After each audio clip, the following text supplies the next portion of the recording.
Alhamdulillah. Wassalatu wassalamu ala Rasulillah. Sayyidina wa maulana Muhammadin ibni Abdillah. Wa ala alihi wa sahbihi wa man tabi'ahu wa mawalah. Ashhadu an la ilaha illallah wahdahu la syarika lah. Wa ashhadu anna sayyidana Muhammadan abduhu wa rasuluhu la nabiyya ba'dah. Allahumma salli ala sayyidina Muhammadin an-nabiyil ummi wa ala alihi wa sahbihi wa barik wa sallim. Qala Allah Ta'ala fil Qur'anil azim wa huwa asdaqul qailin. A'udzu billahi minasy syaithanir rajim. Ya ayyuhalladzina amanu taqullaha haqqa tuqatih wa la tamutunna illa wa antum muslimun. Wa qala ta'ala fi ayatin ukhra.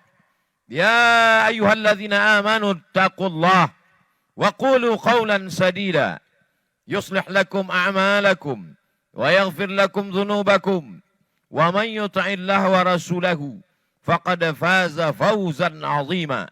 Ibadallah, usikum wa nafsi bi taqwallah wa ta'atihi faqad fazal muttaqun.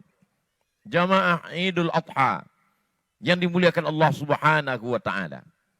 Hari ini berapa banyak orang-orang yang sangat berjasa dalam hidup kita, tapi tak dapat bersama dengan kita bertakbir. Orang-orang yang masih terbayang senyumnya di pelupuk mata kita. Orang-orang yang tak dapat kita balas budi baiknya. Tapi mereka ada yang lebih sayang daripada kita. Maka mereka mendahului kita. Kesedihan, kegalauan dalam hati itu diusir dengan takbir. Allahu Akbar, Allahu Akbar, Allahu Akbar. Asyaitanu ya'idukumul faqra. Setan selalu membisikkan kekurangan dalam hati. Setan selalu membisikkan kesedihan. Setan selalu membisikkan ketakutan. Halau ketakutan itu dengan takbir. Usir rasa cemas itu dengan takbir. Allahu Akbar, Allahu Akbar, Allahu Akbar. Walillahil hamd. Idul Adha disebut dia dengan Aid karena dia adalah hari raya. Disebut dia dengan Aid karena dia yang pernah datang tahun lalu, dia datang lagi tahun ini, tapi tak ada jaminan bahwa ia akan datang di tahun yang akan datang. Bahwa dia sudah datang tahun ini, kita sudah melaksanakan salat. Tapi apakah dia akan datang di masa akan datang? Dia mungkin akan datang. Tapi kita belum tentu ada di atas tanah ini. Anggaplah ini khutbah terakhir. Anggaplah ini salat terakhir yang kita dengar. Tapi orang beriman tak pernah sedih.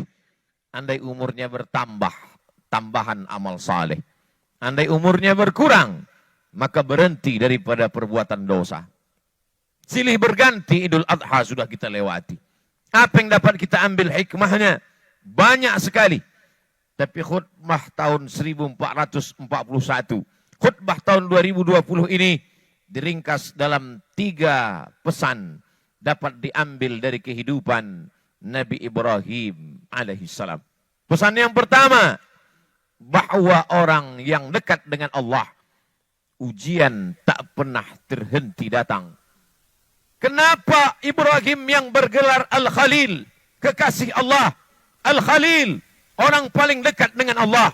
Al-Khalil, orang yang disayang Allah. Ngapa ujiannya datang silih berganti?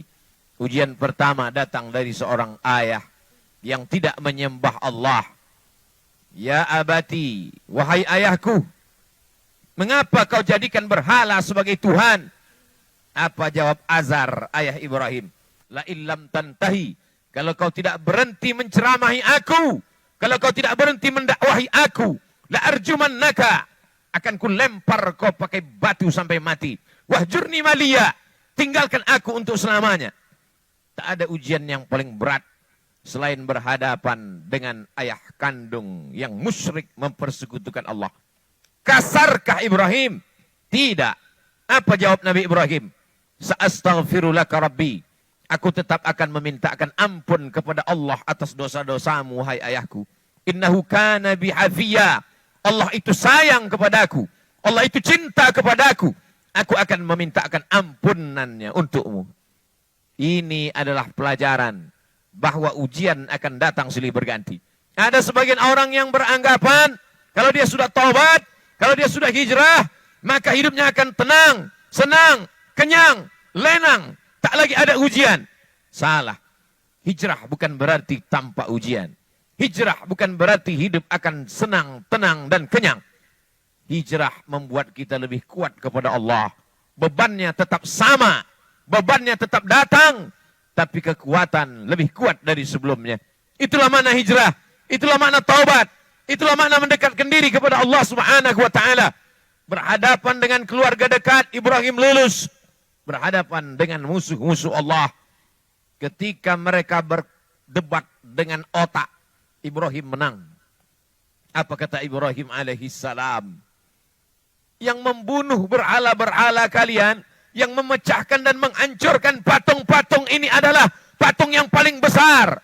Nabi Ibrahim sedang mengajak mereka untuk berdebat. Gunakan akal kalian. Selama ini kalian menyembah patung. Selama ini kalian menyembah berhala. Hari ini berhala-berhala itu hancur. Kalau kalian mau tahu siapa yang menghancurkannya, fas'aluhu in kanu yantiqun.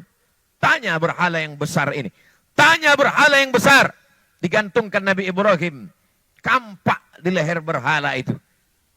Biasanya orang kalau sudah kalah berdebat, kalah otak, dia akan main otot, dia akan main kekuasaan, dia akan main jabatan.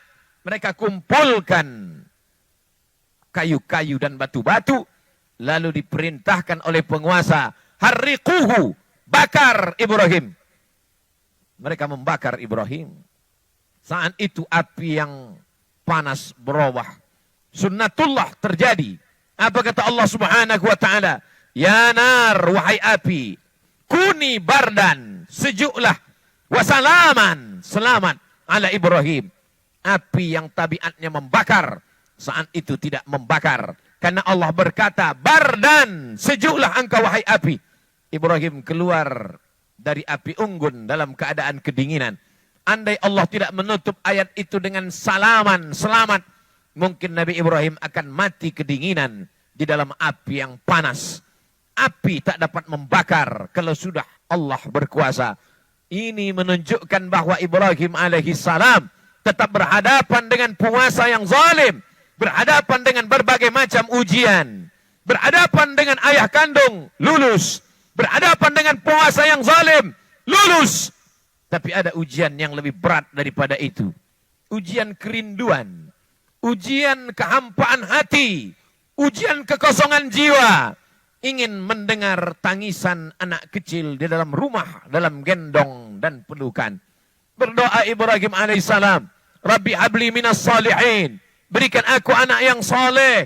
Berikan aku anak yang saleh ya Allah. 86 tahun dia berdoa kepada Allah.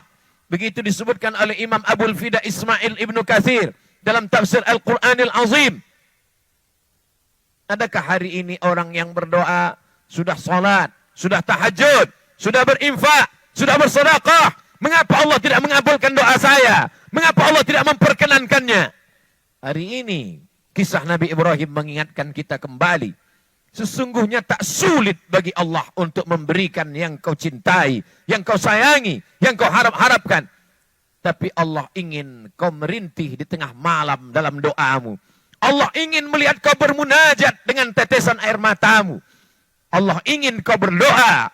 Allah ingin kau berikan segalanya kepada Allah. Allah maha cemburu. Allah tak ingin kau berbagi dengan yang lain. Oleh sebab itu munajat di tengah malam. Berdoa kepada Allah. Sesungguhnya Allah ingin meningkatkan derajat, menghapuskan doa, menghapuskan dosa dengan doa-doa dan permintaan seorang hamba. Aqrabu ma yakunul abdu min rabbih. Seorang hamba paling dekat dengan Allah. Wa huwa sajid. Ketika dia sedang bersujud. Fa'aksiru fihi doa. Perbanyaklah doa. Pesan pertama dari kehidupan Nabi Ibrahim. Bahwa hidup tak pernah lepas dari ujian.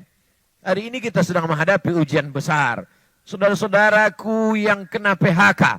Saudara-saudaraku yang kesulitan dalam mencari nafkah. Sesungguhnya ujian itu tetap datang silih berganti. Allah hanya ingin melihat perut itu kosong dari materi. Sehingga kalau perut kosong, hati penuh, besarkan Allah. Allahu Akbar. Allahu Akbar. Allahu Akbar. Walillahil hamd. La ilaha illallah. Allahu Akbar. Walillahil hamd. Besarkan Allah dalam hatimu supaya dunia ini kecil dalam pandangan matamu. Besarkan Allah dalam jiwamu supaya kau melihat ujian itu kecil. Dunia ini tak sampai setengah sayap nyamuk, saudaraku.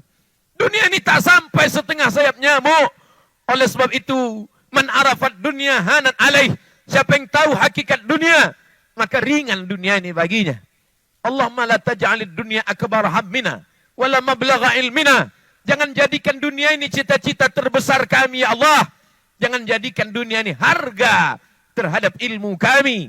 Dunia hanyalah jembatan menuju akhirat. Ad-dunya balaghun ilal akhirah. Kalau ditakdirkan Allah, kita masih menikmati dunia ini sampai besok pagi.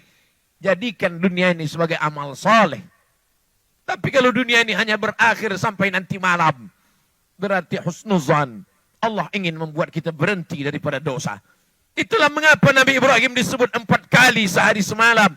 Dalam satu salat 2 rakaat. Bagaimana dengan 4 rakaat? Bagaimana dengan yang lain? Bagaimana dengan salat sunat? Kama sallaita ala Ibrahim wa ala ali Ibrahim. Kama barakta ala Ibrahim wa ala ali Ibrahim. Supaya kita mengingat ujian kita ini belum ada apa-apanya. Ujian kita ini belum ada sebesar ujung kuku kelingking Ibrahim alaihissalam. Maka ketika kita membandingkan hidup kita dengan Ibrahim, ringanlah terasa. Keluarlah dari mulut alhamdulillah. Keluarlah dari mulut subhanallah.